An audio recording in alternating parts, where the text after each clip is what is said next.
In today's math lesson, we're going to solve 1- and 2-step linear equations that come from word problems. So there really isn't a standard step-by-step process in writing these equations, which we're going to have to do from each of the given story situations. You're going to have to look at what is being discussed and then what is happening to that thing. And then we're going to have to go from there, just one at a time. So it is pretty safe to say that each of these problems will be different. Example 1. At the start of her shift at Midtown Bakery, Megan made some batches of cookies that called for 3 cups of flour each. Then she used the remaining 8 cups of flour she had to make a pan of muffins. She started her shift with a 20-cup bag of flour. Which equation can you use to find how many batches of cookies Megan made? So we see from this question here that cookies is what we are looking for. And as a result, this will be our variable. And they tell us it's our variable letter X. So let's see what's happening in the story to these cookies or around these cookies. We see that the batches of cookies call for 3 cups of flour each. So this is an important piece of information. And this word each, this is a multiplier word. All right. We also see that there are 8 cups of flour that are remaining. So remaining means that it's been left over. And finally, we know that there was a 20-cup bag of flour at the start of her shift at the very, very beginning. Let's see how this equation is going to work. So we gather from our situation with the cookies and the flour that there were batches of cookies that were made with some leftover flour, and that all combined had a total amount of flour at the beginning of this story. So let's go look at our numbers. We know that there were 3 batches made of these cookies. So let's put the 3 with our variable for the cookies, which is X. And then we know that there were 8 cups left over. This is the remaining amount. At the start of her shift, she had a 20-cup bag of flour. That was the total amount of flour that was available at Go. So looking through our 4 equation options, we see that, hey, there's a match right there. Great, let's go solve. In the previous lesson, we learned that solving 2-step equations, or even a 1-step equation, always starts by drawing a line through the equal sign to denote the left versus the right side of your equation. We also saw in the previous lesson that if you have an adding or subtracting term, get rid of that first by doing its opposite. So the opposite of adding will be subtracting. Let's subtract 8 on both sides of our equation, so that the 8's cancel out, leaving us with a nice, friendly 3x, whoops, wrong color, 3x on the left side of the river, and 20 minus 8 is 12. So now we remember that a letter and a number side by side are multiplying, and the opposite of multiplication is division. We show that with a small bar on both sides of your equation, and we are going to divide off that 3, and what you do on one side, you do to the other. And we did that so the 3's would cancel, leaving the x all alone. And then we do the dividing of 12 divided by 3 is 4. As a result, we see that there are 4 batches of cookies that can be made with all of these cups of flour. And there you go. Example 2. Amelia's grandfather has a very old pet tortoise. He told Amelia that the tortoise was 48 years old when she was born 12 years ago. Amelia is amazed and wants to know how old the tortoise is now. So we need to determine which equation can Amelia use to find the tortoise's age, t. So this story begins by the grandfather telling Amelia that the tortoise was 48 years old. So that's what happened then. That's what happened back in the day. But that was 12 years ago. And the word ago is a hint to tell us that we are probably going to subtract. And she wants to know how old the tortoise is now.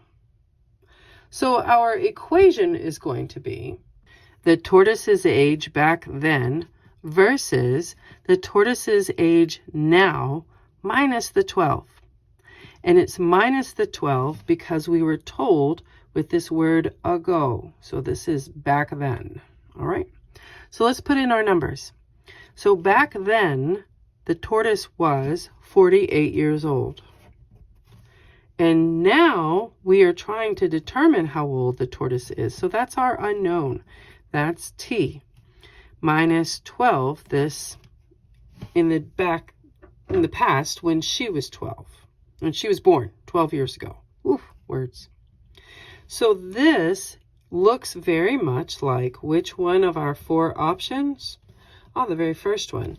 Sure, it's flipped so that the 48 in the option is on the right side of the equation, but it's still t minus 12 in the correct order on the other side of the equation. So that's our equation to work with. Let's go solve it. Remembering that in solving all of our equations to draw a line down the equal sign so that we can denote the left side from the right side of the equation, let's go solve. Our variable is on the right side of the equation, and that's just fine. So the variable t minus 12, we need to get rid of this 12 by doing its opposite, and the opposite of subtracting is adding. And what you do on one side of the equation, yes, we need to do that on the other side of the equation. And the whole purpose of adding those 12s was so that they would cancel out on the right side of the equation, leaving the t alone. As a result, 48 plus 12 equals 60. So that means that right now, the tortoise is 60 years old. And there you go. Example 3. The Sea and Sun souvenir shop is known for its specialty saltwater taffy. Every week, Nicole fills a gigantic jar with taffy to put in the storefront display. This week, she puts 400 pieces of cherry taffy, but still has more space to fill. Nicole fills the rest of the jar with banana taffy, her favorite flavor. In all, Nicole puts 850 pieces of taffy in the jar. We need to determine which equation can be used to find how many pieces of banana taffy, B, are in the jar. So what's being discussed here in this story? Taffy. Okay, so we know that there is two kinds of taffy. There's cherry and there's banana. And that's all that's going to happen of the flavor types in this particular jar of taffy. Great. So what specific details do we know about the taffy? We said that she puts 400 pieces of cherry taffy into the jar. So that's 400 of those. And she fills the rest of it with banana. But we don't know how much banana. Banana taffies, those are B. That's our variable. That's our unknown. We do know that there is a total amount of taffy of 850 pieces in the jar. This is our total. Okay, Now that we have an equation, let's see what our options are. So the only one that comes close is b plus 400 equals 850. And we have 400 plus b. And from your addition and subtraction rules, you have learned in elementary school that you can add in any order and still get the same result, the same sum. You cannot subtract in any order that you want, but you can add in any order that you want. Great. Now we have our equation. Let's go solve. As always, start your equation solving by drawing the river down through the equal sign in your problem. We see that our variable is on the left side of our river, and being added to it right now is 400. So let's see what's going on. This 400 is positive. Thus, the 400 really is being added to the b. The opposite of a positive is a negative, which is the same, truthfully, as subtracting. So what you do on one side of the equation, let's do to the other, so that our 400s cancel out, leaving b all on its own. And 850 minus 400 leaves us with 450 pieces of banana-flavored saltwater taffy. And there you go. Example 4. Every week at the Cougar Scouts meeting, Kristen is in charge of the craft activity. This week, she has decided to make pine cone bird feeders. At the meeting, Kristen divides a bag of bird seed evenly among 16 Cougar Scouts, and each scout gets 1/4 of a cup of bird seed. So we need to use an equation that we will write ourselves to find the amount of birdseed in the bag. So we have to write our own equation and then solve it in this level of the problem. So let's see what we've been given. We know that there are 16 Cougar Scouts. We have this unique special word, each. And we also know that we have that each scout is going to get 1/4 of a cup. So truthfully, while the word each should be immediately telling you, reminding you that we are going to multiply, there's another word that tells us that we are multiplying, and that is the word of. So here you have validation that, again, you are going to multiply. So let's see what we've got. So we have some scouts, and each scout is going to get 1/4 of a cup of birdseed. And all together, that will give us the total amount of birdseed in the bag. So since the word each and the word of are reminders to us that we need to multiply, that is exactly what we're doing. We are multiplying 1/4 of. So 1/4 times the number of scouts, because that is how many times something is happening. So let's put in our numbers. We have 1/4 of 16.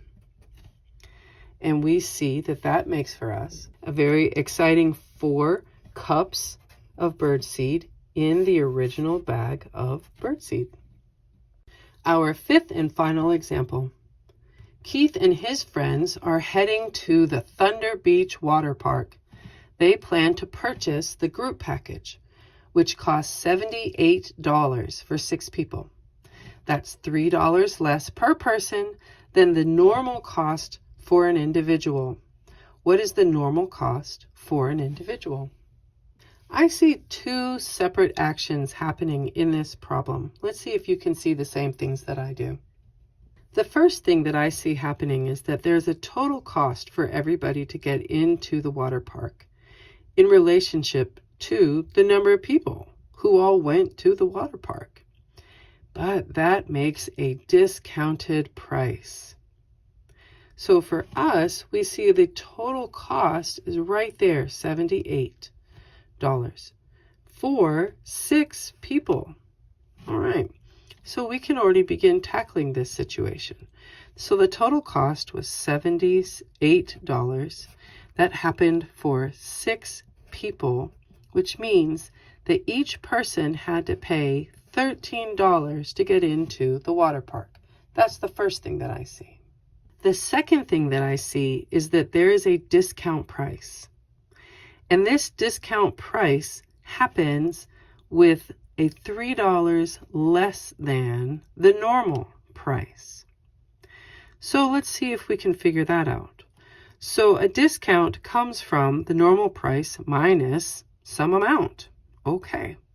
And we saw that these 6 young people who went to the water park paid $13 each.